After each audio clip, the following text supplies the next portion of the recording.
സുഹൃത്തുക്കളെ, നമ്മുടെ ഡൽഹി മണാലി യാത്ര തുടരുകയാണ്. ഏകദേശം പകുതി കഴിഞ്ഞിട്ടുണ്ട്. ഇന്ന് രാവിലെ ഉറങ്ങി എഴുന്നേറ്റപ്പോഴത്തേക്കും സൂറത്ത് സ്റ്റേഷനിൽ ഞങ്ങൾ എത്തിയിട്ടുണ്ട്. ജസ്റ്റ് ഒന്ന് ഇറങ്ങിയിട്ട് ഒന്ന് കാറ്റൊക്കെ കൊണ്ട് ഞങ്ങൾ തിരിച്ചു കയറി. രാവിലെ എഴുന്നേറ്റത് കൊണ്ട് വലിയ തിരക്കില്ലാതെ മോർണിംഗ് റൂട്ടീൻസ് ഒക്കെ ചെയ്യാൻ പറ്റി. ബ്രേക്ക്ഫാസ്റ്റിന് വേണ്ടിയിട്ട് സ്വിഗ്ഗി ഓർഡർ ചെയ്തിട്ടുണ്ട്. എല്ലാവരും അത് കഴിക്കാൻ വേണ്ടിയിട്ട് വെയിറ്റ് ചെയ്തിരിക്കുകയാണ്. സ്വിഗ്ഗി വന്നപ്പോൾ അതിലൊരു കറീൻ്റെ പാക്കിങ് പൊട്ടിയിട്ട് ഫുള്ള് കൊള്ളമായിട്ട് കിടക്കുമായിരുന്നു. പക്ഷെ ഞങ്ങൾ ആ കറി എടുത്ത് മാറ്റിയിട്ട് സമയമില്ലാത്തത് കൊണ്ട് ബാക്കിയുള്ള കറിയും കൂട്ടി ബ്രേക്ക്ഫാസ്റ്റ് കഴിച്ചു.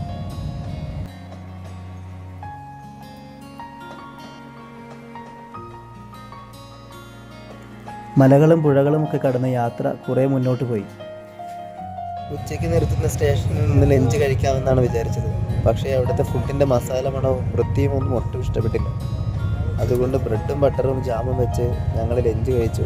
സംതൃപ്തി അടഞ്ഞു.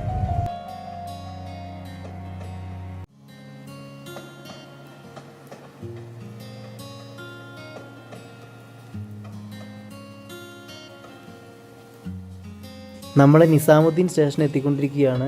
ഇവിടെ നിന്ന് ബസ്സിലായിരിക്കും മണാലിയിലേക്കുള്ള യാത്ര. നമ്മളപ്പോൾ ഡൽഹിയിൽ എത്തിയിട്ടുണ്ട്. ഇനി അങ്ങോട്ടുള്ള യാത്ര മുഴുവനും നമ്മൾ ഈ ബസ്സിലായിരിക്കും പോവുക.